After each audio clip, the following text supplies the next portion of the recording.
নেতা বঙ্গবন্ধু শেখ মুজিবুর রহমানকে নিয়ে কিছু বলতে চাই।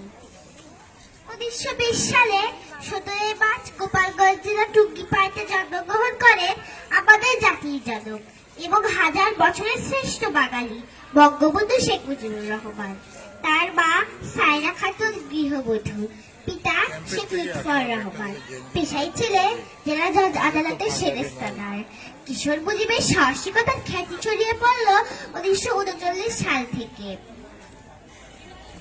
শহীদ সোহরাওয়ার্দী ও শেরে বাংলা ফজলুল হক গোপালগঞ্জ মিশন স্কুল পরিদর্শনে গেলেন।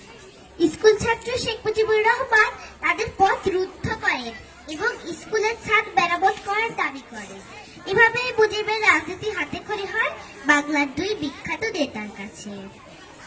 46 বছর আগে আজকের এই দিনটি এমন সাধারণ ছিল না। দেশের কোনায় কোনায় তখন যুদ্ধ চলছিল।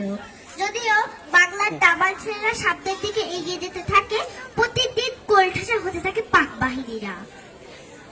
মুক্তিবাহিনীর বিজয় তখন অনেকটাই নিশ্চিত হয়ে যায়। এরই পরিপ্রেক্ষিতে আসে 16 ডিসেম্বর, বিজয়ের মাহেন্দ্রক্ষণ।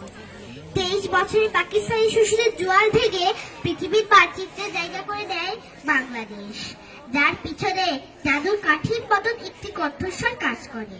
সেই কণ্ঠ আজও আমাদের কানে বাজে। এবারের সংগ্রাম মুক্তির সংগ্রাম, এবারের সংগ্রাম স্বাধীনতার সংগ্রাম। তারই নির্দেশে এদেশের মুক্তিগামী জনতা ঝাঁপিয়ে পড়েছিলেন। বহু রক্ত আর ত্যাগের বিনিময় ছিনিয়ে এনেছিল জয়। সে বিজয়ের জাদুকর আজ আমাদের মাঝে নেই। আমি প্রতিটা মুহূর্তে আমাদেরকে গভীরভাবে স্মরণ করি, শ্রদ্ধায় ভালোবাসায় তার প্রতি নতজানু হয়ে সবসময়। মৃত্যু ভয় উপেক্ষা করে, জেল জুলুম নির্যাতন সহ্য করে তিনি স্বাধীনতার জন্য লড়ে গেছেন। কোটি কোটি পরিবারের কথা ভেবে তিনি নিজের পরিবারকে বিসর্জন দিয়েছেন। স্বপ্নের সোনার বাংলা গড়তে গিয়ে তিনি সপরিবারে জীবন দিয়েছেন। তিনি আমাদের ত্যাগ শিখিয়েছেন, তিনি আমাদের স্বাধীনতা উপহার দিয়েছেন। বঙ্গবন্ধু বলেছেন, এই স্বাধীনতা তখনই আমার কাছে প্রকৃত স্বাধীনতা হয়ে উঠবে যেদিন বাংলার কৃষক, বাংলার মজুর ও প্রতি মানুষের সব দুঃখ দূর হবে। শত বাধা বিপত্তি পেরিয়ে বিশ্বের বুকে লাল সবুজের পতাকা তিনি উপহার দিয়েছেন। তিনি বাংলার বন্ধু, বাংলার প্রাণ শেখ মুজিবুর রহমান।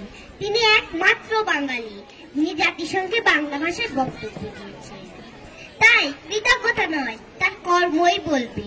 যতকাল রবে পদ্মা, মেঘনা, যমুনা, গৌরী বহমান, ততকাল রবে কীর্তি তোমার শেখ মুজিবুর রহমান। ধন্যবাদ।